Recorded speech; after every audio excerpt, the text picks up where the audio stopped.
Class 5th, Chapter 9, Profit and Loss.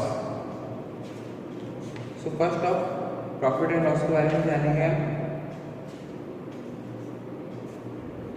Profit और loss में कुछ टॉपिक्स आते हैं, उनको क्लियर करेंगे। फर्स्ट आता है हमारा कॉस्ट प्राइस, ठीक है, जिसे हम सीपी कहेंगे, ठीक है। The price at which a man by his goods is called, means जो चीज़ हम खरीद के लाते हैं, ठीक है। जैसे जो कोई भी मार्केट से अगर हम कुछ चीज़ खरीद रहे हैं, चाहे बुक्स परचेज कर रहे हैं, कोई चीज़ हम परचेज कर रहे हैं, ठीक है, वो हमारे को लाते हैं। इसकी जो कॉस्ट होती है, लाइक एक पेन 5 रुपये का है, एक बुक्स 100 रुपीज़ की है, तो वो होती है उसकी कॉस्ट प्राइस, ठीक है। नेक्स्ट आता हमारा सेलिंग प्राइस, जिसे हम कहेंगे एसपी। सेलिंग प्राइस में जो बेची जाती है, जैसे सपोज वाला बोर्ड मैंने 100 रुपीज़ में परचेज किया और इसको मैंने 150 रुपीज़ में सेल कर दिया, तो ये मेरी होगी सेलिंग प्राइस, ठीक है। और कॉस्ट प्राइस कितनी थी इसकी 100 रुपीज़। अगर आपको प्रॉफिट मीन्स होता है लाभ, प्रॉफिट निकालना, तो प्रॉफिट कैसे निकलेगा? सेलिंग प्राइस में से कॉस्ट प्राइस माइनस करके, जैसे मैंने बताया 150 है, 150 में से 100 माइनस करूँगा तो मेरे को कितने का प्रॉफिट हुआ? 50 रुपीज़ का। ये अगर मैं 150 की कोई चीज़ खरीदता और उसको मैं 100 रुपीज़ में बेचता तो मेरे को कितने का लॉस होता? 50 का। तो प्रॉफिट निकालने के लिए हमारे पास फॉर्मूला होगा selling price minus cost price, और लॉस निकालने के लिए हमारे पास फॉर्मूला हो जाएगा this is called cost price minus selling price, ठीक है। अब प्रॉफिट परसेंटेज निकालनी हो, प्रॉफिट परसेंटेज निकालेंगे तो प्रॉफिट परसेंटेज क्या हो जाएगा हमारे पास? प्रॉफिट जो भी उसको प्रॉफिट हुआ उसके बाद जो उसकी कॉस्ट प्राइस है इनटू में 100, ठीक है। इसी तरीके से लॉस परसेंटेज निकालनी हो तो जितने का लॉस हुआ वो कॉस्ट प्राइस मल्टीप्लाई 100, दोनों में चेंजेस क्या था? प्रॉफिट परसेंटेज निकाला था तो ऊपर प्रॉफिट रख दिया, नीचे वही कॉस्ट प्राइस और मल्टीप्लाई 100 था। लॉस परसेंटेज निकालनी थी तो ऊपर हमने लॉस लिख दिया, वही कॉस्ट प्राइस इंटू 100, ठीक है। ना हम बाकी जो चीज़ें हैं इसको कैसे तरीके से यूज़ करना, उसके लिए हम एक्सरसाइज 9A सॉल्व करेंगे। Now start exercise 9A। इस चैप्टर में एक ही एक्सरसाइज है हमारी। सो क्वेश्चन नंबर 1 जो है क्वेश्चन आप बुक में देख लीजिएगा। सो स्टार्ट फर्स्ट ऑफ दे रखा है क्वेश्चन फाइंड द प्रॉफिट और लॉस, ठीक है। अब आप एक चीज़ देखिए, आपके जो फर्स्ट वाला दे रखा है उसमें आपको कॉस्ट प्राइस दे रखी है। कॉस्ट प्राइस कितनी दे रखी है आपको? 5000 रुपीज़। और सेलिंग प्राइस कितनी दे रखी है आपको? 6000 रुपीज़। प्रॉफिट आपको बताया उसने कितने का हुआ, उसको 1000 का उसको प्रॉफिट हुआ, ठीक है। ये आपको ऑलरेडी ए वाला तो इसको फिल हो रखा था। अब मैं आपको बताता हूँ इसका बी वाला कॉस्ट प्राइस। आपको देखिए, देखो इसमें क्या हुआ था? 6000 में से 5000 माइनस करा तो 1000 आया, क्योंकि इसकी सेलिंग प्राइस थी 6000 और कॉस्ट प्राइस कितनी थी? 5000, यानी 5000 में उसने परचेज किया था और 6000 में उसने सेल कर दिया था, इसलिए उसको 1000 रुपीज़ का प्रॉफिट हुआ। अब देखिए हमारे पास कॉस्ट प्राइस आ रही है 12000, यानी कोई जो भी प्रोडक्ट है उसको हमने कितने में खरीदा है? 12000 में, और उसको हम कितने में सेल कर रहे हैं? 10000 में, ठीक है। तो हमारे को क्या हो रहा है? लॉस हो रहा है। कितने का लॉस हो रहा है? इसको यहीं पे सब्ट्रैक्ट कर देते हैं, 0,002, सीधे सीधे कितने का लॉस हुआ हमारे को? 2000 रुपीज़। क्लियर है बात, ठीक है। इसका एक बार बता देता हूँ आपको। सी वाला पार्ट 1800, यह है हमारी कॉस्ट प्राइस, यानी कोई प्रोडक्ट हमने 1800 में खरीदा और उसको हम 2400 में सेल करें, तो हमारे को क्या होगा? प्रॉफिट होगा,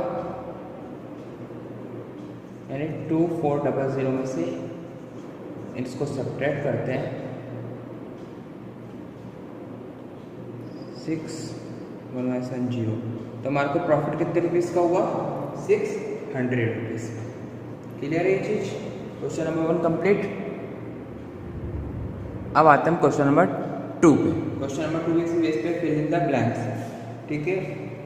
इसमें आपको देखिए कॉस्ट प्राइस दे रखा है। कॉस्ट प्राइस दिया आपको 2400 का, सेलिंग प्राइस हमारे को नहीं पता, प्रॉफिट हुआ है उसको 400 का, ठीक है।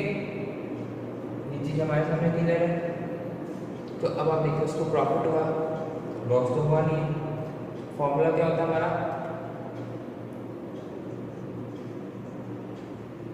Profit is equal to selling price minus cost price, ये हमारा फॉर्मूला था। बट हमारे पास प्रॉफिट पता हमारे को 400 रुपीज़, सेलिंग प्राइस हमारे को नहीं पता, कॉस्ट प्राइस हमारे को पता है 2400। तो मैं इस डिजिट को वहाँ ले जाऊँगा, तो 400 यहाँ माइनस है, तो वहाँ जाके किस में हो जाएगा, प्लस में। प्लस में होने के बाद हमारे को क्या मिल जाएगी, इसकी सेलिंग प्राइस। दोनों को प्लस करा 2800, यानी हमारे को कितने रुपीज़ का प्रॉफिट हुआ है, सॉरी इसकी सेलिंग प्राइस कितनी आई है 2800 रुपीज़, ठीक है। इसका एक आपको लॉस वाला बता देता हूँ, बी वाला लॉस वाला है। इसमें आपको कॉस्ट प्राइस दे रखी है 1900, सेलिंग प्राइस नहीं पता, कॉस्ट सॉरी प्रॉफिट नहीं बताया मैंने, सीधे लॉस बताया। लॉस हुआ है हमारे को 300, ठीक है। तो लॉस के लिए हमारे पास फॉर्मूला क्या था, कॉस्ट प्राइस आ जाएगी, cost price minus selling price. Loss कितने का हुआ 300 रुपीज़ का, कॉस्ट प्राइस कितनी थी 1900 माइनस सेलिंग प्राइस नहीं पता, तो सेलिंग प्राइस दे देते हैं यहाँ पे। ये डिजिट उधर जाएगी, ठीक है, इसको इधर जाएंगे तो ये तो होगा प्लस में 1900, ये उधर ले गई तो माइनस वही आ गया 300, सेलिंग प्राइस 1900 में से 300 माइनस करेंगे तो हमारे पास आएगा 1600। यानी हमने जो कोई प्रोडक्ट है 1900 में परचेस किया था, उसको कितने में सेल करना पड़ा 1600 में। Question number 2 complete. Now question number 3। अब हमारे पास जो क्वेश्चन आया वो हमारे पास वर्ड प्रॉब्लम में आया है। बाकी जो हमने क्वेश्चन नंबर 1 और 2 में सॉल्व करा सेम उसी प्रोसेस से सारी चीज़ें सॉल्व होगी। क्वेश्चन नंबर 3 कह रहा है आपको a TV was bought for rupees 18,950, यानी इसकी कितनी कॉस्ट प्राइस कितनी आई है इसकी 18,950। सो डेट लॉस क्या बोल रहा है, लॉस हुआ इसको, सेलिंग प्राइस कितनी है इसकी 4,780। लॉस हुआ है तो लॉस बताना कितने का लॉस हुआ है आपको, तो loss is equal to cost price minus selling price, ये फॉर्मूला था हमारे पास, ठीक है। लॉस सॉरी ये लॉस और सेलिंग प्राइस नहीं है, तो लॉस था हमारे पास 4,780 का is equal to cost price है हमारे पास 18,950 माइनस सेलिंग प्राइस हमारे को नहीं पता। इस डिजिट को हम यहाँ लाएंगे और इसको वहाँ ले जाएंगे, तो selling price is equal to rupees 18,950 माइनस रुपीज़ 4,780। इसको सब्ट्रैक्ट करने पर हमारे पास आता है 14,170 रुपीज़ इसकी सेलिंग प्राइस थी। Question number 3 complete. Question number 4, 5, 6 आप सॉल्व करना। क्वेश्चन नंबर 7, ठीक है। क्वेश्चन नंबर 7 आपके Joy bought pen at ₹120 a dozen, he sold it for ₹15 each, what is his profit %? हमारे पास एक चीज़ क्लियर है कि इसको क्या हो रहा है, प्रॉफिट हुआ, वो भी परसेंट में, यानी प्रॉफिट परसेंट का फॉर्मूला लगेगा, ठीक है। फर्स्ट क्या बोला है, Joy bought pens at ₹120 a dozen. A dozen means 1 dozen is equal to 12 तो cost price of 12 pens, 12 pen की कॉस्ट प्राइस कितनी थी हमारे पास 120, ठीक है। So cost price of 1 pen की कितनी आ जाती 120 divided by 12 is equal to 10 rupees 10। So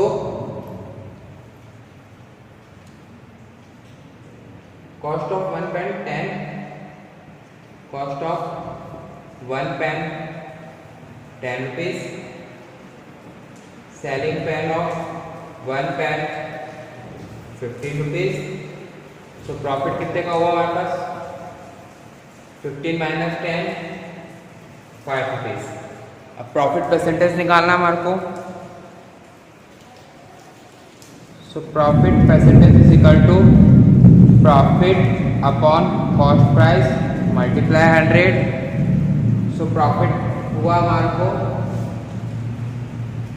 5, cost price 10 multiply 100, 0 से 0 कट हुआ 50% answer. Question number 7 complete.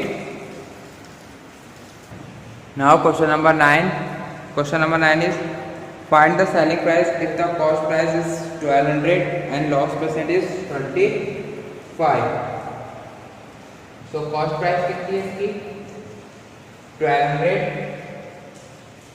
Loss percent आया 25, loss percent is equal to loss upon cost price multiply 100। So loss percent is equal to यहाँ पर loss percent दे रखा है यानी 25 upon loss cost price दे रखा है आपको 1200 मल्टीप्लाई 100। ये हो जाएगा 25 मल्टीप्लाई 100 लॉस मल्टीप्लाई 100 यहाँ से डिवाइड हो जाएगा। सो 25 मल्टीप्लाई 100 अपॉन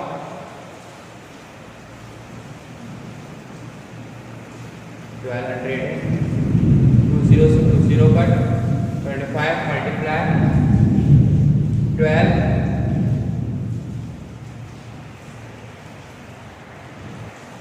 तो ये हो जाएगा आपके पास ₹300। Now selling price equal to cost price minus loss. So selling price equal to 1200 minus 300 is equal to selling price कितनी आ गई हमारे पास 900। This is answer. Question number 9 complete. Now question number 10. Question number 10 is Mihir bought 20 ripples and sold them at ₹4 each. If it had cost ₹50 for the ripples, what was his profit or loss percentage?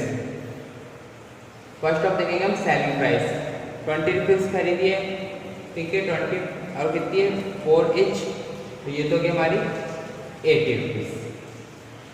Cost price कितनी आई है 50। So clear है, यहाँ से हमारे को profit हुआ है 80 minus 50 30 rupees का हमारे को प्रॉफिट हुआ है। So profit percentage profit upon cost price multiply 100 is equal to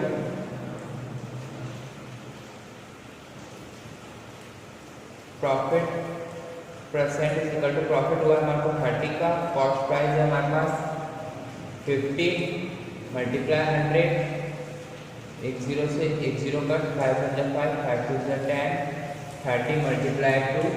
so profit percent आया हमारे पास 60%।